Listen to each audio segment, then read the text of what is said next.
வணக்கம் கன்னி ராசி அன்பர்களே, உங்கள் ராசிநாதனான புதன் நல்ல ஆட்சி உச்சத்தில் அமர்ந்து கொண்டு இருக்கக்கூடிய சூழ்நிலை சூரியனுடன் இருக்கிறார். 3ஆம் தேதி அன்று அவர் அங்கிருந்து கிளம்பி துலா ராசிக்குள்ளே வந்துடுவார். 2ஆம் இடத்துக்கு.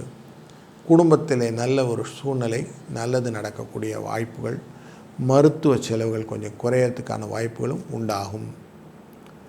4ஆம் இடம் என்கிற மண்மனை வாகன யோகம் கொண்ட மாத்ருஸ்தானத்தில் இருக்கக்கூடிய இந்த சந்திர பகவானுடைய ஆரம்பம் மூல நட்சத்திரத்திலேருந்து சதயம் வரைக்கும் இருக்குது. அப்படி போகும்போது உங்களுடைய வாழ்க்கையிலே குழந்தைகள் ரிலேட்டடில் சில எக்ஸாமினேஷன்ஸ்லாம் வரும். அதெல்லாம் அவங்க சக்ஸஸாக வராங்களான்னு பாருங்கள். அவங்களுடைய வெற்றி உங்களுக்கு சந்தோஷத்தை கொடுப்பதாக அமையும். அவங்களை டியூன் பண்ணுறது கொஞ்சம் டைம் எடுத்துக்கும். அதேபோல் கொடுத்த காசு திரும்பி வருவதற்கான வாய்ப்புகளும் உண்டு. மனசில் கொஞ்சம் பதபதப்பு இருக்கும். காசு வருமா வராதுன்னு, அதுவும் திரும்பி வர்றதுக்கான வாய்ப்புகளையும் கொடுப்பார். தேவையற்ற செலவுகள் குறைவதற்கும் ஒரு நல்ல ஒரு ஆப்பர்ச்சுனிட்டி இந்த வாரத்தில் இருக்குது. முக்கியமாக கடன் சுமை குறைவதற்கான வாய்ப்பு இருக்கிறது.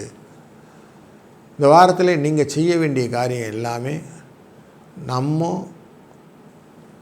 துர்க்கை அம்மனை வழிபடணும். 27 என்ற அதிர்ஷ்ட எண்ணை பயன்படுத்திக்கணும்னு மனசில் வச்சுக்கோங்க. நல்லபடியாக இந்த வாரம் சக்ஸஸ் ஸ்டோரியை கொடுக்கட்டும். வாழ்க வளத்துடன்.